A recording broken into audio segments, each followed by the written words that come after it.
So he says just click the button. Yeah, that's all that you need to do. I texted Trey and asked him to start the Facebook. Okay, let me hit Emery.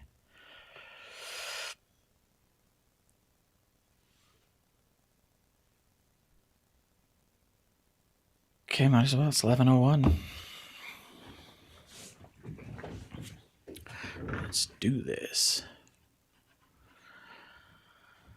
We'll go ahead and open the meeting at this time. San Juan County Commission, 11:01 now.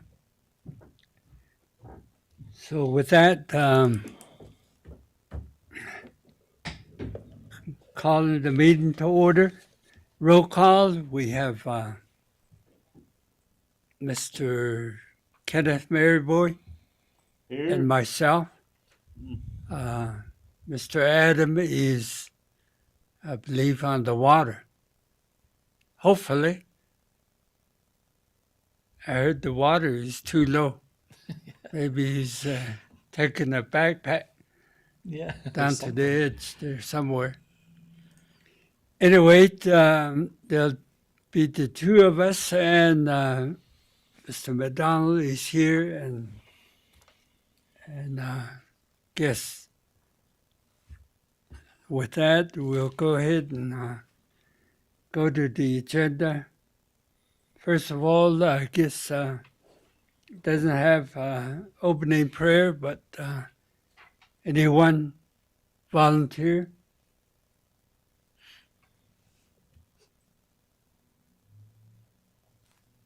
To do the opening prayer? Yeah, I can do it. Okay, Mr. McDonald. Okay, our Father in heaven, we're grateful for this opportunity to be here as commissioners and staff and the public to serve out our public duties in accordance with state laws and regulations, as well as the best of our ability to do so. We're thankful, Heavenly Father, for all of those that serve our country and who are out serving our country today. We ask a blessing to be upon them and their family as they do their duties for our nation. We pray, Heavenly Father, for those who are affected with COVID or any other diseases or illnesses that are out there, that they may be healed and that they may be taken care of, as well as their families through their trials and through these times. We're thankful, Heavenly Father, for the government that we have to work in and to serve the people that we are entitled to serve as well. We're thankful for this nation that we live in and all of that it affords us. And we say these things in the name of thy Son, Jesus Christ. Amen. Amen. Mm-hmm. With that, we'll go to approval of, the reading of the proposed agenda. Okay, that's me. Mr. McDonald? So, under your consent agenda items, today you have the approval of the commission meeting minutes for July 6, 2021, the work session and the commission meeting. You've got the approval of the check registers for June 23rd through July 14th. You've got consideration and approval of the Utah State Library Memorandum of Agreement with the county library system for Overdrive Beehive Consortium for fiscal year 2022. Number 4, you've got consideration and approval of the purchase order of $6,293 for the replacement of computers in the road department. Number 5, consideration and adoption of the amendment to the Navajo Nation Road IGA allocation of $100,000 to continue to maintain certain Navajo Nation roads as agreed upon. Number 6, ratification and approval of the 2019 interlocal agreement with Blanding City for election services with San Juan County. Number 7, consideration and approval of the modification 001 to the Cooperative Law Enforcement Annual Operating and Fiscal Plan between San Juan County and the USDA Forest Service Manti La Salle National Forest for $18,600. Under recognitions, presentations, and informational items, you got presentation and an update of pack heat fire mitigation efforts. This will be given by Tammy Gallegos. And then the next one, you've got a presentation and approval of the 2020 fiscal year audit report by Larson and Company PC. This will be given by John Hatterley, who is here, our CPA for this. Under business action items, you've got consideration and approval of the Library Science and Technology Act continued borrower support grant. That'll be presented by Nicole, our library director. Number 11, consideration and approval of purchase of a replacement transportation truck in the road department. That'll be TJ Adair, our roads department superintendent. Under 12, consideration and approval of Monticello Library and Southeastern Utah Association of Local Governments June version of Memorandum of Understanding. This will be presented by Michaela Ramsey, our Assistant Library Director. And then item 13, consideration and approval of the Maseru Subdivision Lot 2, Amendment Number 1. And then after that, you've got commission reports. That, Commissioner, is your agenda for approval for today.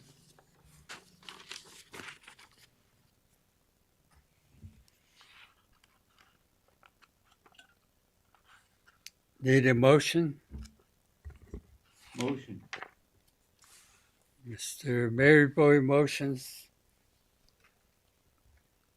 I'll second.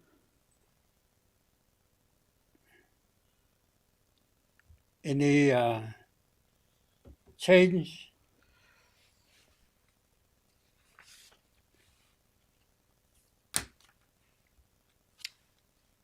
There's no change. Call for the vote. Aye. Aye. 2. Nay. Opposite. Done. So 2 in favor, 0 opposed. Motion carries. We have consent agenda. Oh, public hearing, I guess. Yeah, your Public public comment comments. period. So under our public comments, see there's no one really here unless you're wishing to make a public comment. Let's see, we do have members of the public that are online. If you are wishing to make a public comment during the commission meeting, just keep your public comments at 3 minutes or shorter. Also, before you begin the public comment, please announce your name and where you live within the county. And then also with that, if you're wishing to make a public comment and you are online, so go ahead, you can raise your hand on there and we can recognize you, or go ahead and unmute yourself if you're wanting to make a public comment right now. Kind of looks like there's only 3 members of the public that are online.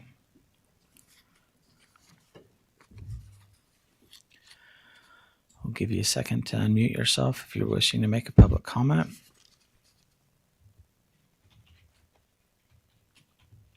Not seeing anybody unmute themselves, so Commissioner, I return it back to you. Okay. Going on to consent agenda. Any comment? Let's see, I'll go through each one of these and just kind of orient you to what's being approved on the consent agenda. So you've got your commission meeting minutes for July 6th, the work session, and commission meeting that took place also on July 6th.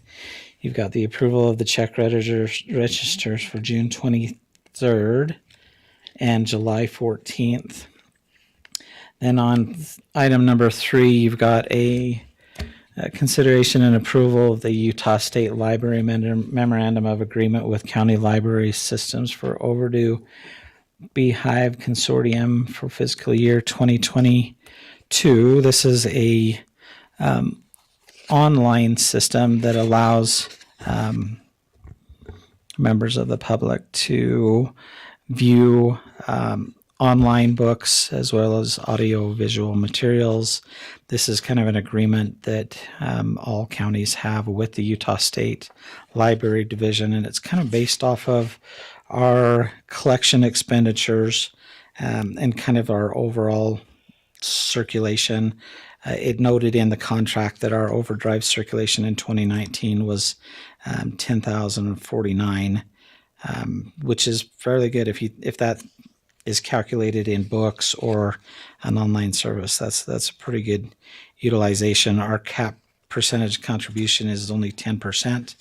And so, as it's stated in here, the fiscal impact for 2022 is only $1,322 to buy into that system. So, relatively unaffordable or inexpensive.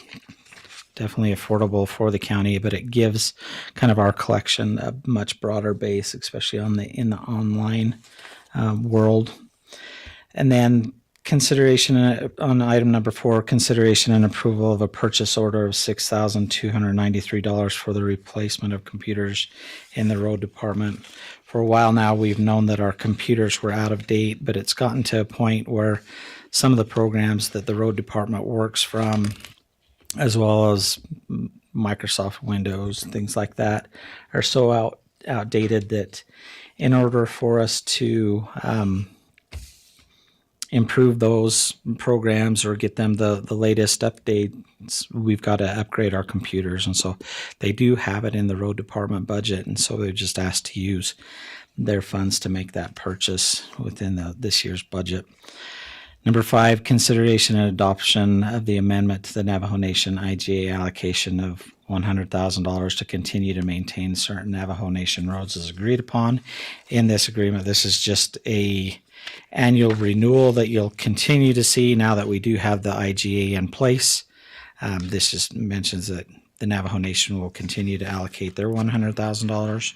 We've committed in that agreement to spend $100,000, so a total of $200,000 of this IGA on those tribal routes that are both in the north and western routes. And so they still comply. I went through and made sure that those routes are still the same routes that we agreed to and modified in both of your areas. And so that is consistent with that. Number 6, ratification and approval of the 2019 interlocal agreement with Blanding City for election services with San Juan County. Last commission meeting, you had adopted and approved new agreements with the town of Bluff and Monticello City. Back in 2019, the county started the process with all of the cities and towns, but had never completed anything. And it looks like the Blanding City, those election services and that contract was actually completed. It had been executed by the city, but I can't find anything in county records that show that it had been executed on the county's side of it. And so with that, we felt it necessarily to honor that agreement where it had gone through. We just didn't have the documents here in our possession. And so I wanted to make sure that we completed that. And so it is the ratification of that 2019 interlocal agreement that was set forth in the past. On item number 7, consideration and approval of the modification 001 to the Cooperative Law Enforcement Annual Operating and Financial Plan between San Juan County and the USDA Forest Service, Manti LaSalle National Forest for $18,600. This is an increase to our existing cooperative law enforcement agreement that we entered into originally for the fiscal year 2021. They had pledged to pay the county $5,000. With most recently with some of the fires and our efforts at patrolling more of the mountains, as well as other obligations that they're asking us to help police additional roads, the LaSalle Pass, Geyser Pass, things that were affected in that fire, as well as kind of patrolling some of the campgrounds throughout the county. They're willing to give us additional funds for that, which was an increase to that contract of $13,600. So that makes it the new total that the Forest Service will pay the county is $18,600 for those sheriff services and policing of those areas.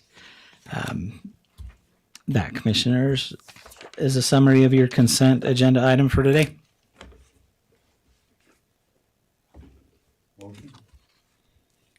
Motion by Mr. Maryboy. Second by myself. Any question, comments?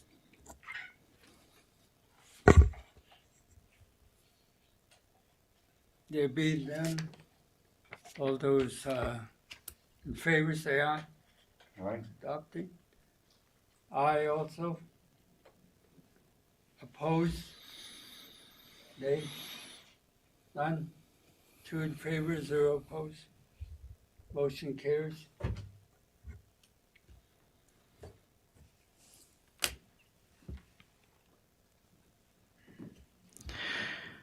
Okay. Okay, the next item on your agenda under the recognitions, presentations, and informational items, we got presentation upgrade of the Pack Creek fire and mitigation efforts. Tammy.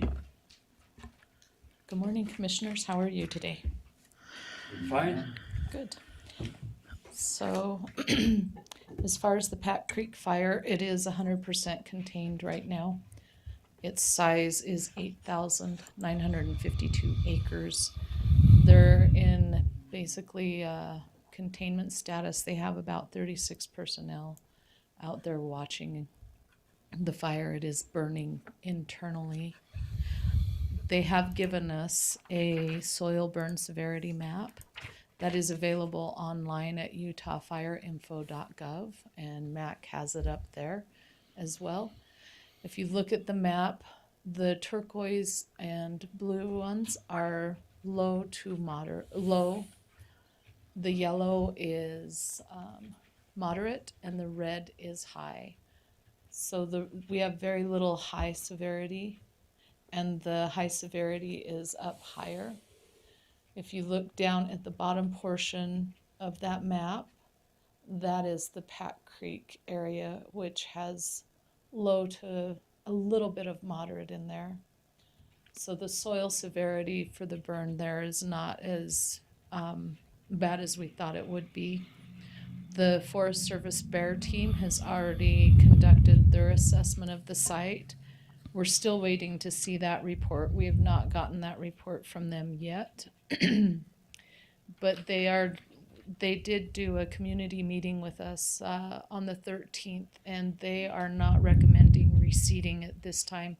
I think it's probably due to the slopes and the drought and the time of year. Reseeding at this time, they just don't think would be effective to take hold and root. We had the NRCS down, which is the National Resource Soil Conservation, I think is what their full acronym comes out to. They were down last week on the 13th, and we toured the burn area that was private, not Forest Service or BLM. So we toured everything that was within the Pack Creek area, looked at any concerns that we had as far as roads and bridges. We're still waiting for their report to come to us on suggestions of what we can do to mitigate post-wildfire. In the evening of the 13th, we had the post-wildfire team down presenting to the community members. There was state, federal, and local partners at that meeting.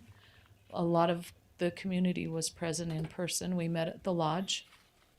And then there was the availability for community members to meet online as well. They were in attendance at the meeting. And we talked about the Forest Service Bear report. NRCS reported on their touring of the site. We had state DEM partners that talked about flooding after wildfires, and talked to the community about getting some flood insurance from NFIP, which is the National Flood Insurance Program. And I'm trying to think who else. We had State Division of Forestry, Fire, and State Lands that presented there as well. We did have flooding that occurred on the 14th, the evening of the 14th.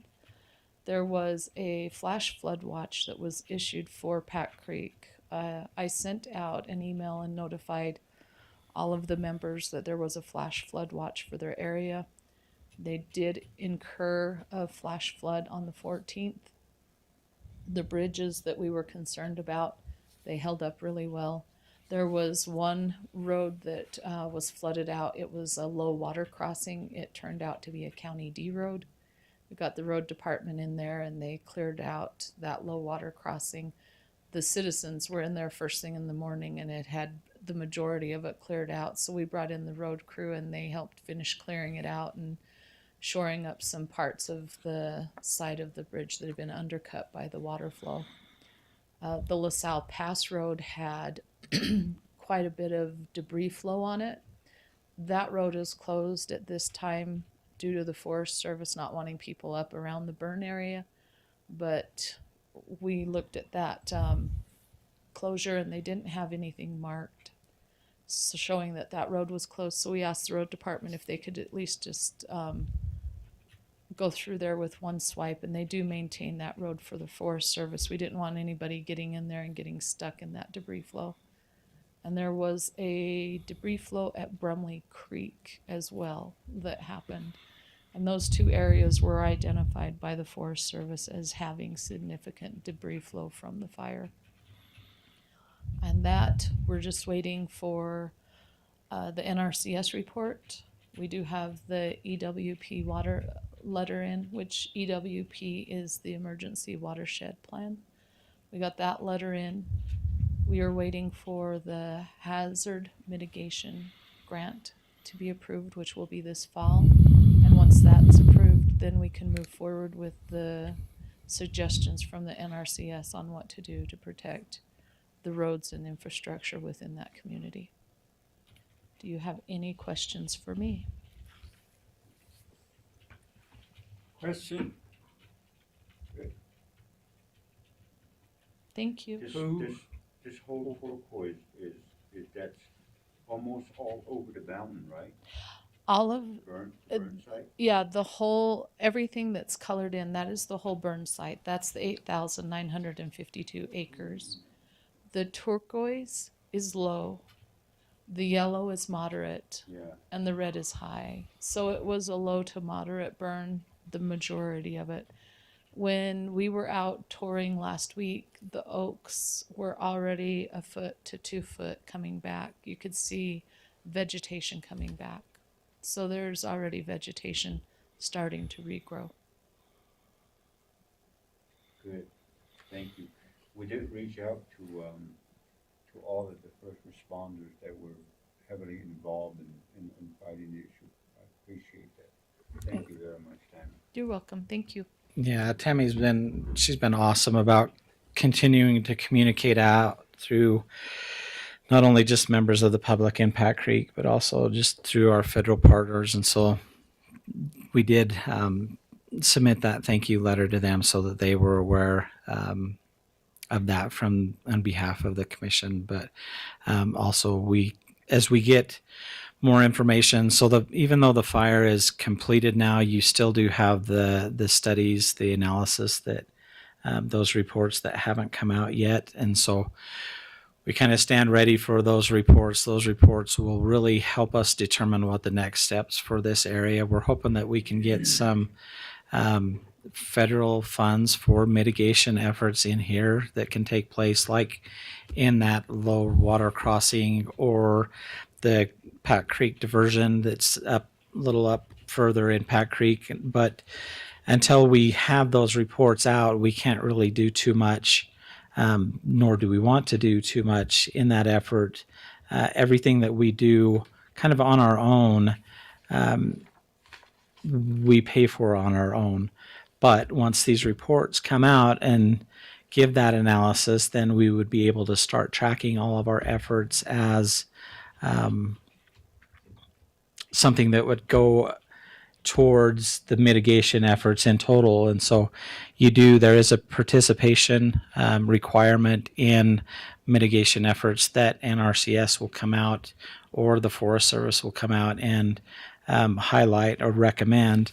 And so we want to make sure that when we do get in and we start going through efforts, that we can count those hours of work towards our participation in those type of projects. But for now, our efforts have been about more life safety, protect the homes, protect the roads that are there from any flooding or erosion, debris flows, things like that, on a mitigation. That, for us, even though the reports aren't out, we feel that that's super important that we continue to do that, and we've watched every storm that comes through to make sure that it doesn't wreak havoc in this area, that we're paying attention to the overall concerns and needs of this area, but anxiously waiting for those reports to help on those next steps. This will be, if they do come back and propose projects within this area, it'll be a multi-year effort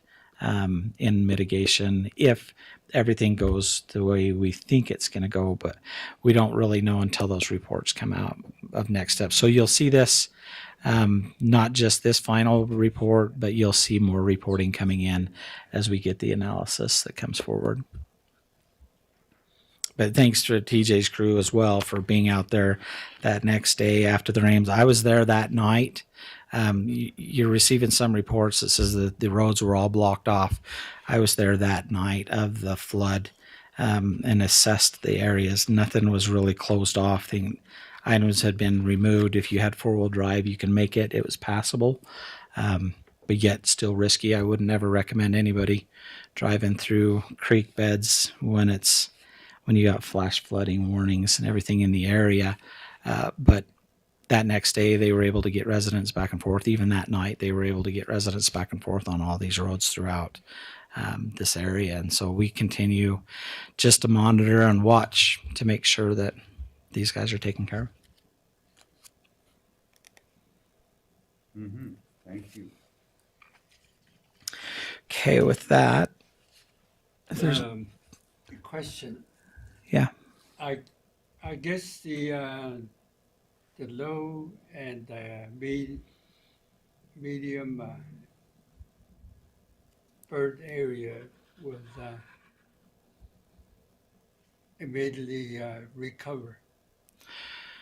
So there's the border in here, and I wish this map showed the border, but a majority of this property is in the Forest Service. The Forest Service in their pre-analysis, things that they've mentioned to us, and even in our tour, they went out and showed the vegetation, and as you kick the vegetation, it's like it's burnt the tops of the grasses, but not down below, not at the ground surface or the roots. And so that ground surface and the roots are still fine. So they feel that if the Forest Service were to come out and recommend reseeding in this area, they're like, the seeds wouldn't take hold by the time it automatically re-veges itself. And that's what Tammy was mentioning, is the oaks, they're literally already a foot up after the fire. It seems like they just automatically started coming back. And so you're seeing that revegetation take place, but the Forest Service is really recommending not seeding in their area just because of that fact. By the time it takes hold, you're a couple of years out. A lot of it will wash down. Where our soil is also benefiting us, where it's more of a stone based with the sand, so it's not necessarily just a sand based soil here, so you have the aggregate to hold. With that, if they were to go spread seed on it, they feel that a lot of it will just wash down. So, and that's the Forest Service recommendation. NRCS is a little bit lower in the creeks, where they may come back and recommend seeding take place in certain areas along the stream bed, because the stream bed, that whole area is just wiped out of vegetation. So they may recommend reseeding of that area, and it would actually be beneficial if they did. We're hoping that they do, just for the fact that there are some noxious weeds in this area, that if we were to come in and reseed, hopefully we can push some of the noxious weeds out of that area by having more of a natural seed take hold and push that out. And so we're hoping that will take place, but that's more of a USDA and NRCS call, whether or not that will happen. So some of their discussions, pointed towards that, but until we really get the analysis, it's hard to say. But in that turquoise green and that yellow area. They just said that burn went so fast, wasn't as hot, that it'll rejuvenate a lot quicker. Now, as far as the agricultural side of it, and that was one of the concerns with Commissioner Adams. On the agricultural side of it, you're still looking at multi-years before you can get any livestock in here for grazing.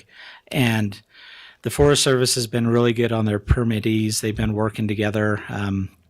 Several of the permittees were willing to take on some of the other livestock from the ranchers. There's two ranchers, is my understanding, that ran cows or livestock through this area. The other permittees around here are willing to take on that livestock, on their own permits to try to help kind of mitigate that effort. But you're still a couple of years out before we can get the grazing in here. And that's kind of where we're looking at. Hopefully USDA will come back with some of the reseeding measures in here as well in their recommendation. But the Forest Service was kind of, your re-veg will take hold a lot quicker than their seeds. Yeah. The intense, the red areas, I imagine the nutrients and the soil has been burnt, destroyed. So as far as the areas in red, the Forest Service has told us that those areas look kind of like a moonscape. So that tells you it was a very intense burn there. It's higher up on the mountain, and any debris from that will not affect the Pack Creek area. So the debris flow from there, they talked about having some catchment ponds on the Forest Service side to catch the debris from the red areas. And that are kind of already existing, aren't they? Yeah, they're pre-existing. Yeah. They have places that should catch that debris as rain comes through. Yeah, that's what I was thinking, that if those areas are not able to have grass take roots or trees, then high potential to erode Yeah, further into the rock than yeah. take the topsoil with it. Yeah, Yep. You're right. So when you look at kind of the overall burn scar here, there's two of the creeks that we're watching and monitoring that we feel are probably the most critical, and that's the Pack Creek. You kind of see the Pack Creek where it ran up. That fire ran up Pack Creek itself and goes up further. You also have Brumley Creek, and so this fire side of it kind of all feeds down into both Pack Creek and Brumley, as well as kind of this side as well, kind of feeds down into Brumley. So the Brumley Creek flows down, and luckily, fortunately for us, it joins Pack Creek below the homes, right before the crossing. There's a bridge crossing right in here.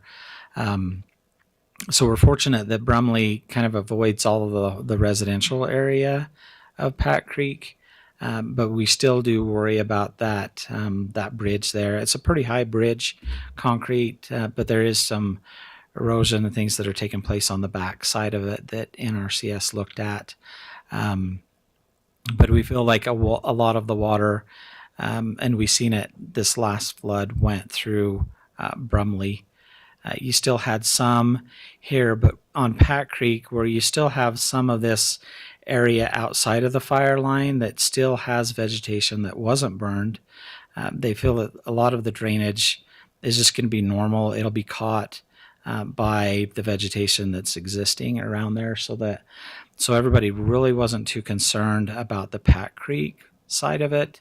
But it is Brumley that you'll probably see in the reports a lot of emphasis directed towards Brumley Creek and the runoff potential in there. You still do have some that was up in Horse Creek. You kind of see the head of Horse Creek in here at the top of the fire. And this area, my understanding is, Tammy, correct me if I'm wrong, this area still continues to burn in here. There are still some hot spots in here that the Forest Service is going to continue to let burn in. If it naturally goes out through the weather, through the monsoon season like that, it'll just naturally burn out. But there's really no effort. It's so thick in this upper area that they're going to continue to let that burn in that area and just naturally take its course. But they are monitoring that every day. They do have Forest Service employees that are up in this area watching that burn. But when you look at higher up on the Mill Creek side of it, you really don't see the burn affecting the Mill Creek drainage other than here in Horse Creek at the upper end. So they really don't feel that there will be too much of a concern or debris flow in the Mill Creek area, which that feeds into Ken's Lake through that diversion system a little bit lower down that canyon. But that kind of gives you a little bit a better lay of the land on the creeks. And what we're worried about as staff is not necessarily the Mill Creek drainage side of it that's more irrigation.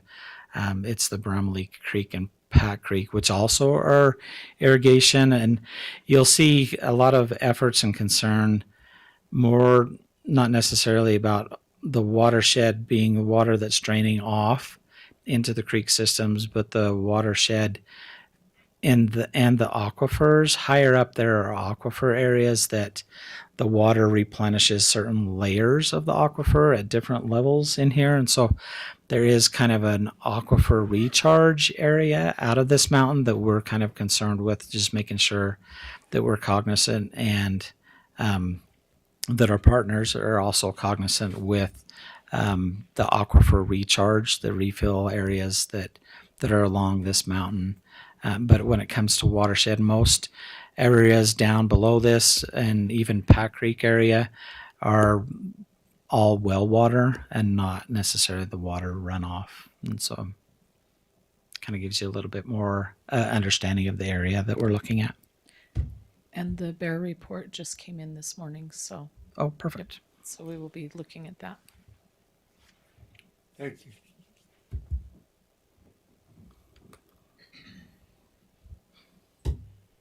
Any other comments or questions? There being none, go to the next one. Okay, the next item on our agenda is a presentation and approval of the 2020 fiscal year audit report by Larson and Company, PC. John, we have John Hatterley, our auditor, here today to give you this presentation. And I've handed out the binders of the annual report to you guys as well. Are they the same? The one in the booklet? It's all the same. Yep. So Morning, Commissioners. I can only read one. Okay. It's always fun to read a financial statement Yeah. too. I appreciate letting me come down and meet with you in a commission meeting. We really appreciate the opportunity to work with the county. I first need to just acknowledge your staff. The San Juan County audit typically is a very smooth audit. And it's kind of invasive to have an audit done because we're asking for information that you thought you could forget about and stash away and continue with your current business. But we like to go back in time and pull records, and we know it's a hassle. So we really appreciate the staff. James in the clerk's office and the treasurer's office and Tammy's, we really bother Tammy a lot with the grants. She does a great job. And Monica over at the road. That's typically when we have county audits and there's a lot of federal grants. That's usually kind of I don't want to say a sticky area, but the county really does a good job of tracking what federal money you have and what federal money's been spent. So that really helps out a lot. The report that's on the screen is our audit report. The bottom paragraph, I'll just go over the opinions that we give in the financial statements. So our first opinion is actually on the financial statements in your financial reporting, and that's an unmodified or an unqualified opinion. So that's a clean opinion. We didn't find any issues that we felt required either a qualification or an adverse opinion. So in our opinion, the financial statements presented are materially correct. And just for your information, there's a couple of sections. So that would be the management's discussion analysis, which immediately follows this report. And then the required supplementary information after the notes to the financial statements. Those are not part of the basic financial statements, and therefore they do not fall under our opinion. However, the Governmental Accounting Standards Board requires that this information is with your financial statements. And really, what the required supplementary information gives you is a better readability of the financial statements. So, Commissioner, you don't have to read the financial report. You can just read the management discussion analysis and get information. That's actually the best place to really get a kind of a Reader's Digest version of what's Go in to the the financial summary. statements. Yep, a summary. Yep. All right, and then the non-major funds. So there are a couple of non-major funds that typically are presented under one column in your financial statements. However, the county has chosen to present those individually as supplementary information, just so you can see the detail of those two funds, and also the schedule expenditures of federal awards. That is also considered supplementary information. The non-major funds are presented by choice of the county. The schedule of federal awards is presented as a requirement by the federal government because you have a single audit. All right, Mac, if you want to go almost all the way to the end, page 67. So page 67 is a report that we're required to issue with government auditing standards. And this report describes our our inquiries of your internal controls. So as part of our audit, we have to make sure that you have internal controls in place and that they're functioning properly. We don't give an opinion on your internal controls, but we do make sure that they're functioning in an appropriate way, and we'll give recommendations typically throughout the audit to management and staff that things that they could potentially do better.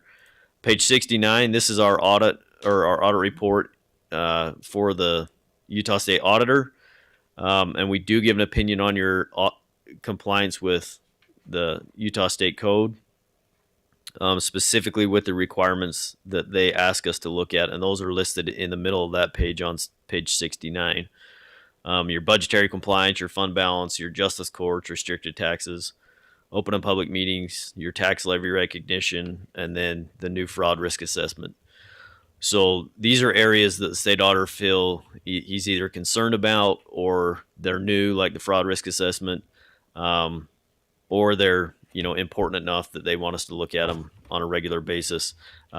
Just because we look at these 7 areas doesn't excuse the county for not being in compliance with all the rest of the state code, but these are the ones that we're specifically asked to look at. So based on that, our opinion is also an unmodified or an unqualified opinion on your compliance, meaning that we didn't find any material non-compliance that we needed to report on. There are a couple of small findings that we'll talk about with state compliance. But first, page 71, Mac, if you want to go to the 2 pages down, this is our report we issue for the federal government under uniform guidance, or the what used to be called OMB 133, which is a single audit. So this is your expenditures of federal awards. We give an opinion on each major program that we look at, both your compliance and your controls. So our opinion is also an unmodified or unqualified opinion in regards to your federal awards. And page 73 is kind of a summary of our audit report, or our audit results. And then 75, you can see that there were no significant findings that were required to be reported under the uniform guidance. All right. Mac, do you have the the management letter? Not on here. Okay. no. So the management letter is in the very back of your bound copy, and the reason why this is a separate stapled together report is this is just for management and the commissioners. So if somebody requests your financial statements, then you would just send them the bound copy. You're not required to send them this communication letter. This is just for your information. Things that we're required to communicate to you as a commission. There were no difficulties in performing the audit. Like I said, we really appreciate your staff. There were no uncorrected or corrected or uncorrected misstatements that we're aware of. No disagreements with management. Management representations. We get a letter signed by management that is really just a full disclosure letter that they've been forthcoming with any information that we've asked. And that's really important for me when I'm doing a final review and making sure that the opinions are correct, that I know that we have all of the information that we need to issue an opinion. Consultations with other accountants. If there is a question on an accounting principle or the way that balances are being treated in the financial records, and there arises a disagreement, then the county can go out and talk to a third-party auditor. The only request that we have is that we also have access to that same third party so that the county, us, and the third-party auditor can get together and come to an agreement and move forward with the audit. All right, couple of findings that came up during the audit. The first one is a budgetary compliance. There were a couple of funds that were over budget. The reason why this happened was the county got additional revenue that it wasn't expecting, and so the county used that money to spend, which you have full right to spend those funds. However, the budget wasn't amended to account for those additional expenditures. So even though you got more money and you were able to spend more money, you really have to open back up the budget and say, hey, we're gonna spend this money. So the public has to approve that that you actually spend those dollars. So that's our recommendation, is really just to monitor, especially where the last couple of years there's been a lot of additional federal money that's kind of influxed into all of the governments through the COVID money and now the ARPA money that's coming out. They're pushing all of that money out first. And so people aren't expecting, or they don't know how much money they're going to get. And then they expect you to turn around and spend that money within a certain period of time. So you'll just want to make sure that you open up a public hearing and just let the public know, hey, we've received this revenue and this is how we're going to spend it, and get the public approval. I will say, with the COVID money and with the ARPA money, if you are a primary recipient, I don't think with the COVID money you were, but ARPA money you may be, because the state, even though the state is going to allocate it, they're still going to consider you a primary. Correct. There are reporting requirements. There are. And part of the problem is they're not going to tell you what the requirements are, probably until after the first one's already due. I know with COVID, the first report was due in October, but they didn't come out with the compliance requirements until December. So everybody was already a quarter late on reporting how you spend that money. So you just want to be aware of that. That's just a heads up. And reach out to us. We kind of have our thumb on, we're following the Treasury pretty close on what they're releasing and things like that. So I'll let you know if anything comes up. Okay. The second finding is just deficit fund balances. So if any deficit is created, or if your fund balance goes into the negative, so the requirement is, it's okay if it goes to negative the first year, but after that first year, you have to budget to reduce it by 5% of the next year's revenue in that fund. So there's actually 3 funds currently that have a deficit fund balance. There's the EMS fund, there is the health fund, and the tort liability. The EMS fund and the health fund both reduced their deficit by significantly more than 5%. And I would expect that if both of them have as good or a year as they had last year in 2020, that I would expect those deficits to be gone next year. So just maybe look at that. The tort liability, where it doesn't generate a whole lot of revenue, you may need to allocate a transfer or something to get that back up out of the negative. So that one is going to be hard to figure out what the 5% is, because there just really isn't a whole lot of revenue flowing through that fund. But you'll just want to reduce that deficit as quick as possible and get it back into the black. Okay, I don't know if anybody has any questions. What's the answer to Tort liability? um,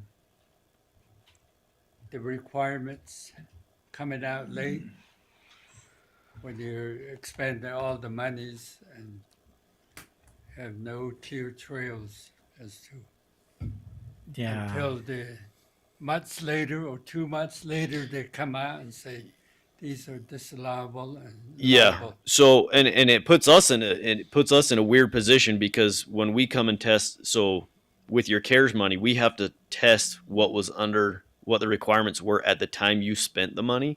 So even though the Treasury came out with probably a 500-page Q&A that said, okay, well, we're going to clarify all of these things, and what now is allowable or disallowable may not have been at the very beginning. This is what we have to test your CARES, and I think ARPA is probably going to be the same way. So it's kind of a cat and mouse game right now, and it's really frustrating because there's not a lot of information coming out. They're trying to get the money out and have people spend it, but they're not telling them what's okay to spend and what's not okay. So that's why I say reach out to us.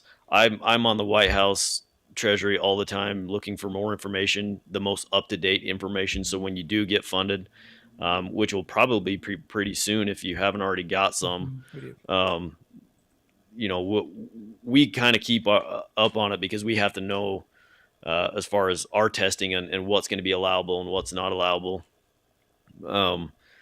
But yeah, it's kind of it's really frustrating, and I don't know what the answer is. The answer is just do the best you can. I will tell you, in all of the expenditures that I've seen, I've only seen Treasury require that you repay one time, and that was in American Samoa. So what they spent their money on, they didn't even allow at the end, and so they had to repay some of their money. However, my recommendation is whatever you decide to do, make sure that it's documented. Make sure that it goes through a commission meeting. You talk about it, you discuss it. There's approval. If it's any related party, I know in the smaller communities, if recipients or expenditures have to do with related parties, make sure that there's conflict of interest agreements signed. These are all things that if the Treasury was to look into it, that's what they would require. With the COVID money, I mean, COVID hopefully is on the tail end. I know that it's still a serious concern, and we've documented in the financial statements that it's still a concern and it's ongoing. Nobody can really argue with how you spent the money if you can relate it to COVID and document, you know, this is how we're dealing with the pandemic with these dollars. If you have it very well documented, then you're not going to have a problem. Okay. It's all going to come down to documentation and then how it was justified, and then, you know, obviously presented to the public and really transparency. Okay. And I feel the same way with ARPA. It's putting everybody in an awkward position of we're almost having to manipulate how we spend the money in order to be able to spend the money, if that makes sense. It's like you get the money and then you've got to wait for the rules. So yeah, so I know that one of the things, ARPA is very big on infrastructure, but roads are disallowed. Exactly. So what, I don't know if I should say it in a public meeting, but what I have seen people do is they know that they're going to fix a sewer system or water or, you know, infrastructure that prevents an emergency in the future.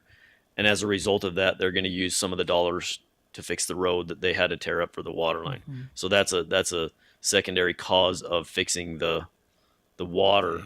But you can't just go out and just create a new road. That's an unallowable expense. And so it's putting everybody in a position where they're trying to get really creative on how they spend the money, because they don't want to, you know, if you turn around and say, well, we don't want it and give it back, it's already earmarked. It's going to go to somebody else. Yeah. And so that's a long answer to your question, but I think the answer is wait and see. It's like having a state and You don't know where it came from. Yeah. Yep. Maybe it's your own. You don't dare to eat it. And that's why you haven't seen a big push from us as staff to spend the money or to even allocate it, because we are still going through the U.S. Treasury. It seems like NACO, National Association of Counties, they continue on a weekly basis to send us updates, and we've also asked questions back to the U.S. Treasury. So there's a lot of counties that are in our same position trying to figure out, okay, we have this money now, and kind of like John had mentioned, is the ARPA funds, they came directly to us, so we are the primary source for the funds. These weren't allocated like the CARES Act funds were. Initially, the CARES Act funds came through the state, and then the state treasury awarded them to us, and then we had to wait to see if we would get our total allotment. And so the spend down was incremental, where with the ARPA funds, they've given us half of the money up front. We already have that money sitting on our bank collecting interest. But even the rules, if you take just that statement alone, is we have the funds in our bank collecting interest. Well, there's been a lot of questions. Well, do we have to pay back the interest that we receive now that it's in our account? Well, the U.S. Treasury guidance has come out and said, well, counties, you do not have to pay back the interest that's earned on this money. So for us, it's like, okay, let's keep it there for a minute, let it collect interest, and then decide what to do. One of the things that you can use those funds to is to replenish the budget, the missing budget revenue that you had from last year. And so that's something that we're looking at, so that we can shore up our general fund first before we get into infrastructure projects, broadband, things like that, so that we're judicious in our spending, and that we don't just jump into it to spend it and have the rules come later on how or where that stake came from.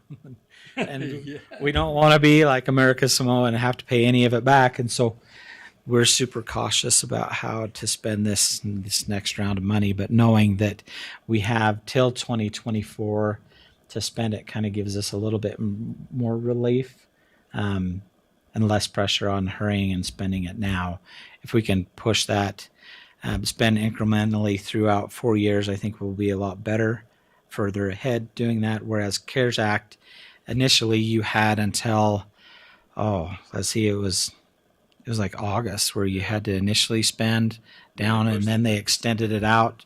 President Biden came in and he expended other certain parameters with CARES Act funds. And so we do still have that deadline of December coming up, and we still do have CARES Act funds that need to be reallocated and spent in other areas where we're looking at to make sure it falls under those old guidelines of fighting and mitigating COVID-19. December 2020? 2021. So yeah, here in a couple months. Yeah. Oh. And so we've got to have that money reallocated. And unfortunately for us, you've seen it, how we always brought back our expenditure plan to you in a commission meeting. So it was open and transparent of where we allocated the money. But now we've got to do that for a final reallocation of those funds. It hasn't been fun. Receiving additional revenue with all these new parameters has not been a fun, joyous occasion.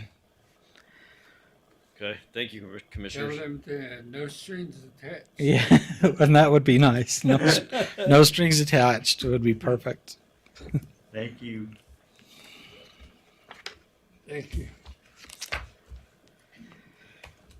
Do we need a motion on those two items? Just a motion to approve the Motion. report. Motion by Kenneth. Mr. Very good. Second, myself. Any question? There being none, all those in favor Aye. say aye. Aye also. By nay? No nays. 2 in favor, 0 opposed, motion carries. Next. Okay, the next item on your agenda is under business action. We're on item 10, if anybody's following online. Number 10 is consideration and Science and Technology Act Continued Borrower Support Grant. This one is by Nicole Perkins, Director. You're cutting out, Mac, but I think you approved me to Go ahead. It's all you, Nicole. Okay, this is Library Science and Technology Act grant is just a continued, basically grant of the borrower's support grant that expired the end of June, which covers all the postage cost of borrowing books from other libraries. And the timeline on this is from July of this year to the end of June of next year. And this grant will reimburse any postage expenditure that's associated with returning ILLs or interlibrary loans of up to $2,495.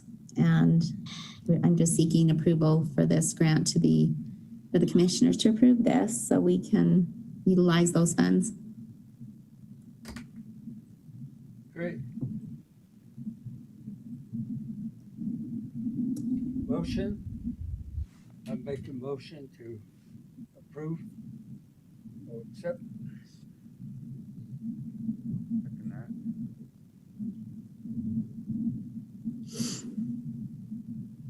Any question or comments? What was the amount? We can be reimbursed for up to $2,495 for postage. And so that's the top amount that can be reimbursed. I don't think we'll spend that much, but it's nice to have that little bit of cushion there. And it'll help with our budget, the library budget, because instead of us having to budget in postal cost, it'll be covered through this grant instead. So it's a reimbursement grant. So we have to spend the money up front and then I turn in the receipts and then I'm sorry. I think we're cutting out or something. I'm sorry if I'm talking over you, Commissioner Gray Eyes. Thank you.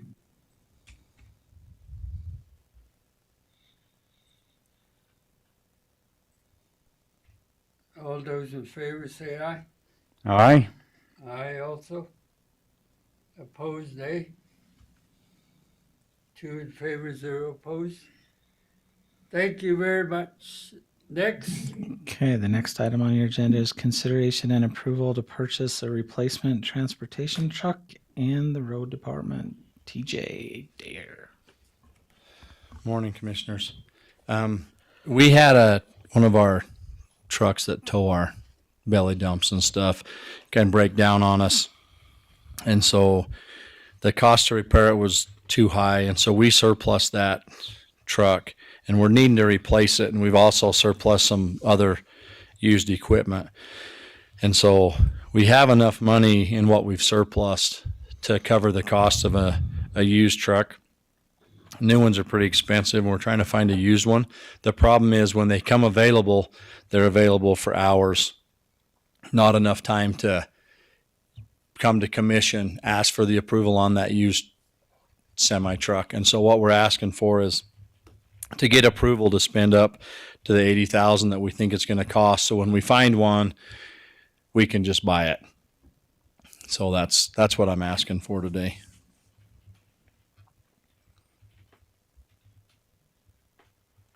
Motion to approve. It's in the budget. Okay. It's actually, we'll use money that we've surplus stuff for. So it isn't actually coming out of the budget. It's we've surplus some equipment. We're just going to use that money to replace that truck. Second.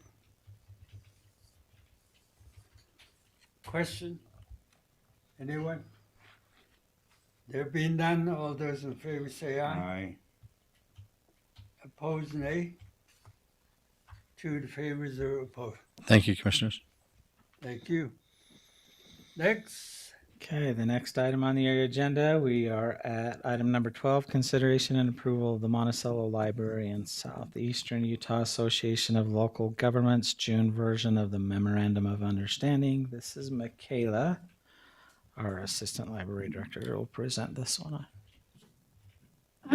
We had already, the county commissioners has already approved the original $10,000 that they, for this grant that is being shared with us.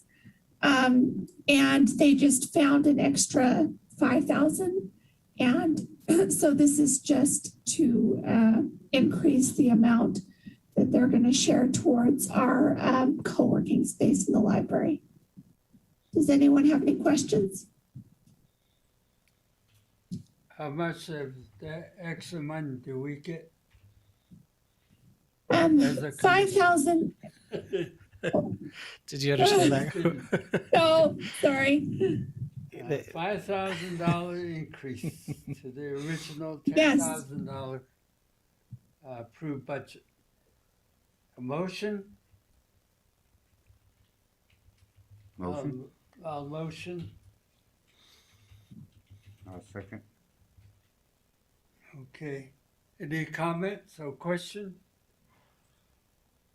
There being none, all those in favor say aye. Aye. Aye. Thank you. Opposed, nay. Motion carries, 2 in favor, 0 opposed. Next, thank you. Thanks, Michaela. Okay, this next item on your agenda is consideration and approval of the Mercero subdivision lot 2 amendment number 1. This Mercero subdivision was created in 2018 with 2 lots that are each larger than an acre. The proposed subdivision amendment, if you look at the subdivision map on the next page, you can see the 2 lots. Let me zoom out on here. So you had lot 1 and lot 2 originally. This subdivision is taking the lot 2 and subdividing it into 2 lots now. And so instead of the 1 acre lots, you'll now have one that's split by 0.5 or 4.5. And the other one 0.53, I believe is what that number is. So 0.46 and the other one 0.53. And this is well within the Spanish Valley Residential District requirements for the zone, allowing for this split. Motion?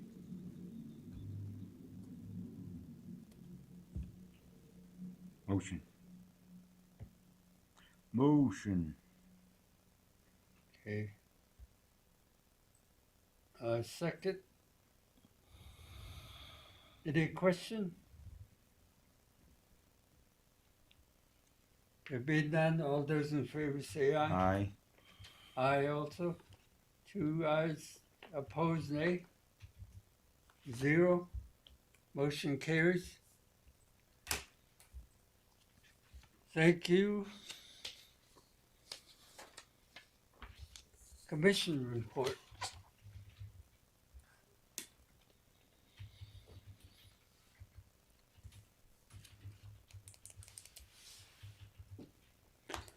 Thank After you. sir. Thank you, sir.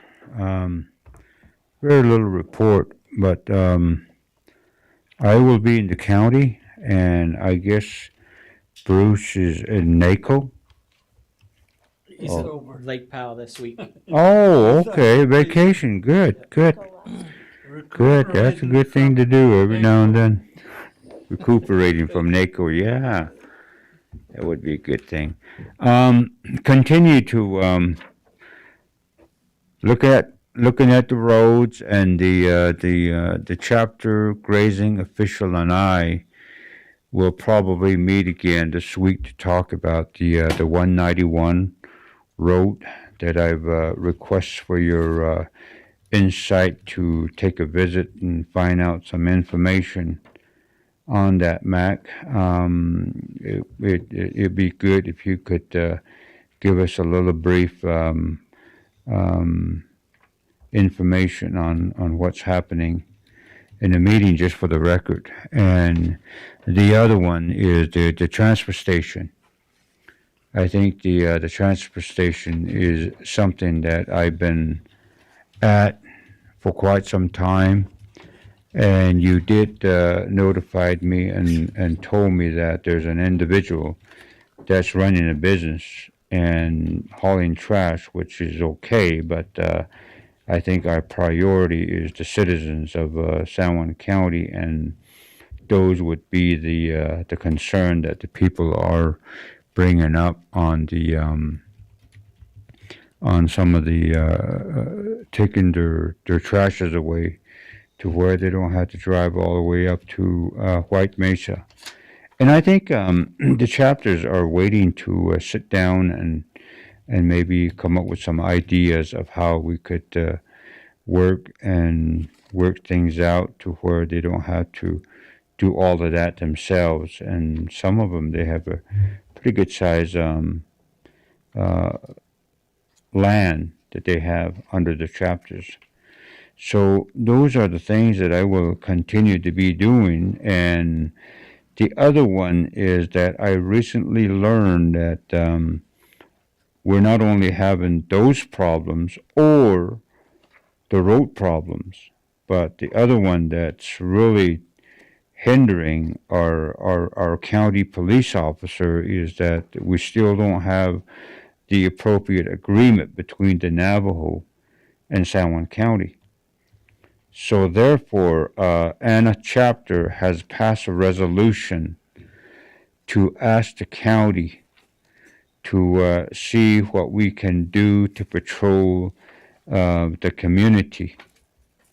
And so far, the Navajo is very short on their patrol. So the San Juan County is willing to do it, but there is no really an agreement between the county and the Navajo Nation to start expediting some things on the Navajo Nation because of the Salvan immunity and also the liability.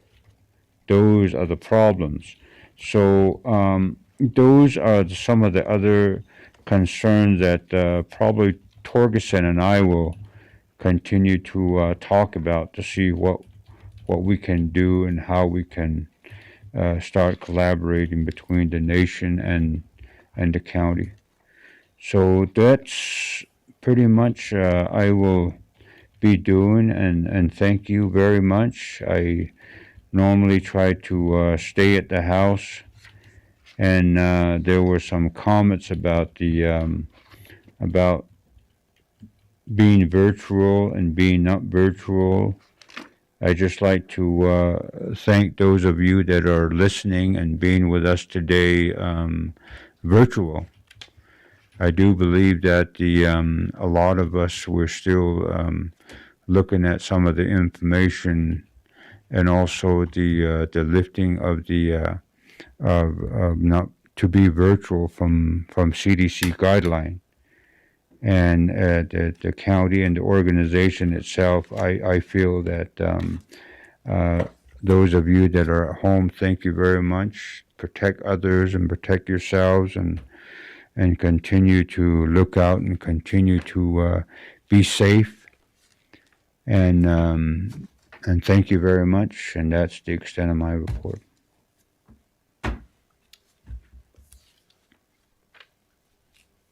Thank you, Mr. Mary Bush. My report is simple, short.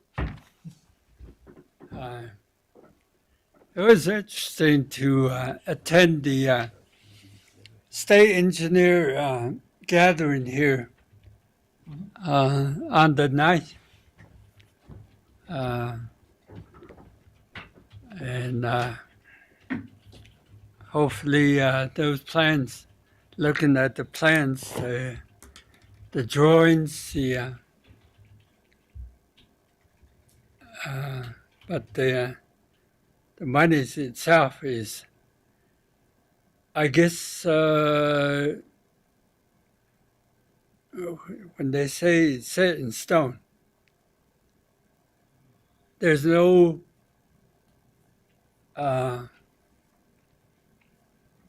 flexibility, modification, either under the state or the federal government that locks in.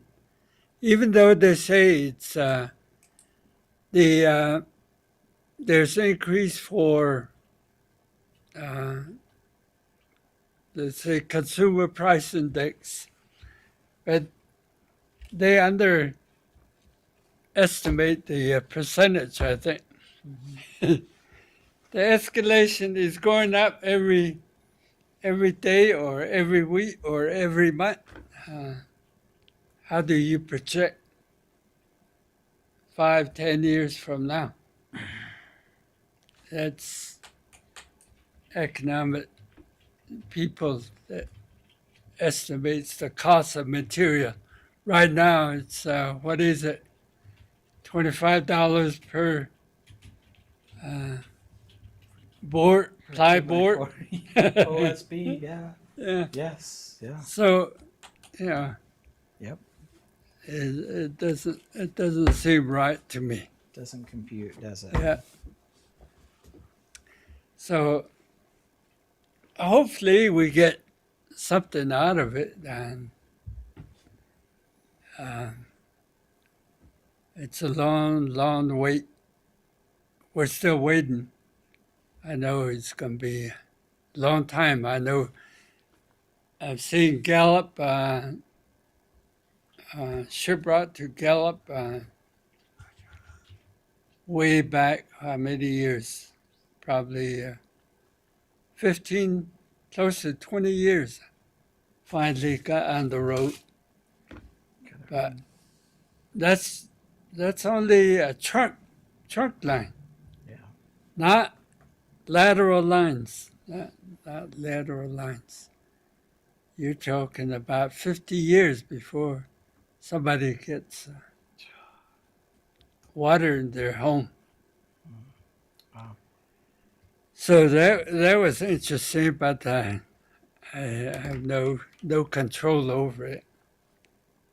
It's the Congress, state legislature. Those people are the ones that trying to make the rain. The other thing is the drought. You've seen fires and stuff like that, but nobody is talking about how to make rain.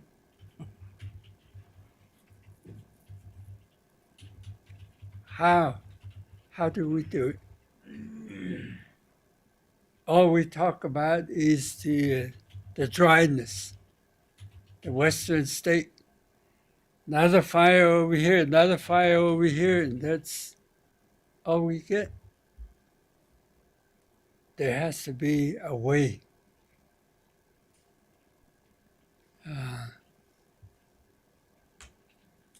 So there's a lot of rivers, Snake River, Columbia River, Mississippi River, Missouri. Those are trunk lines. And maybe utilizing some of those make a big sprinkler. Totally. For the western state. Yeah. I wish. Yeah. The Colorado River sprinkler system. Huh? Yeah. Lake Powell's going down beyond 40 feet now. Wow. Dryness.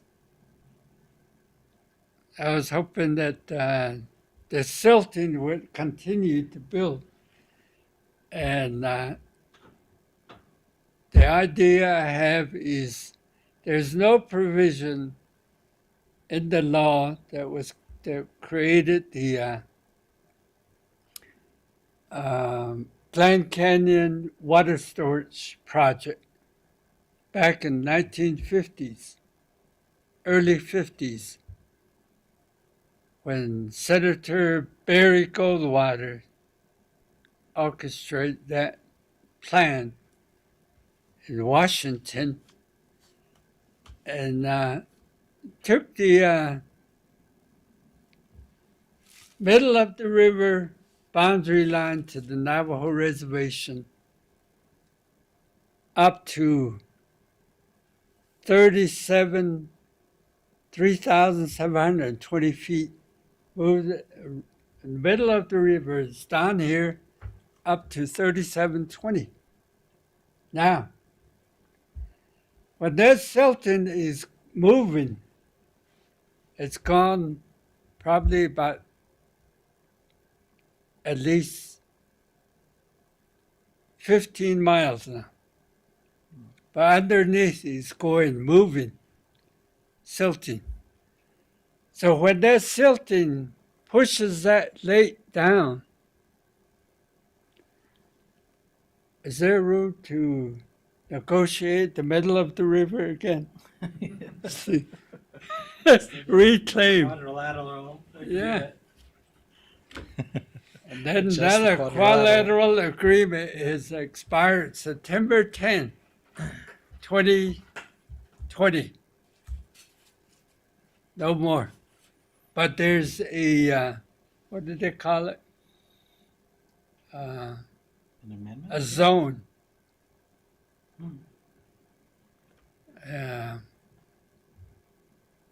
Sort of like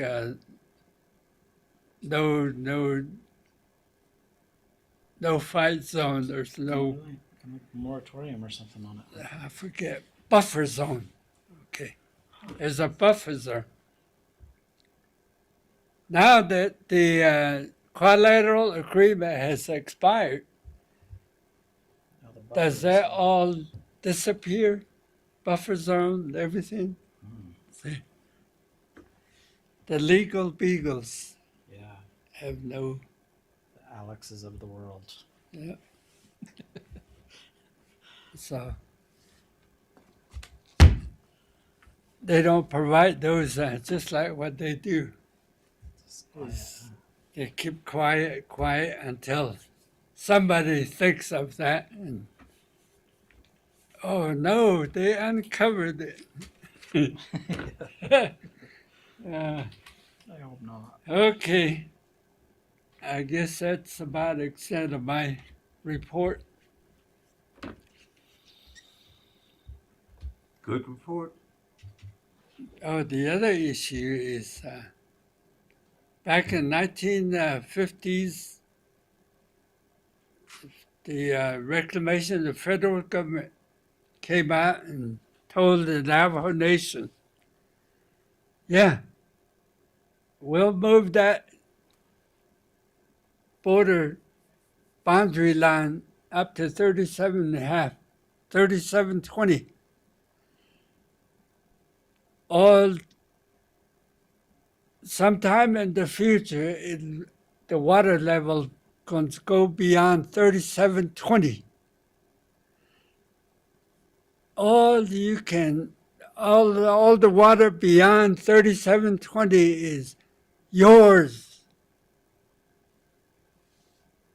They were being mindful. Somebody look at the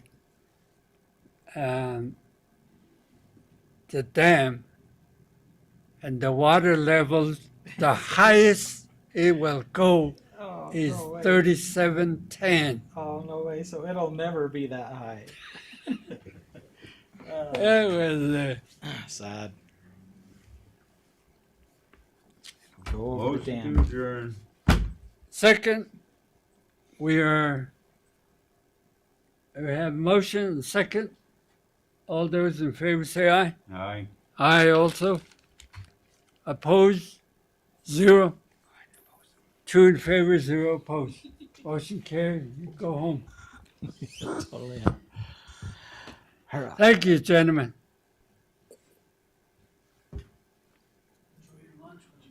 Oh, yeah.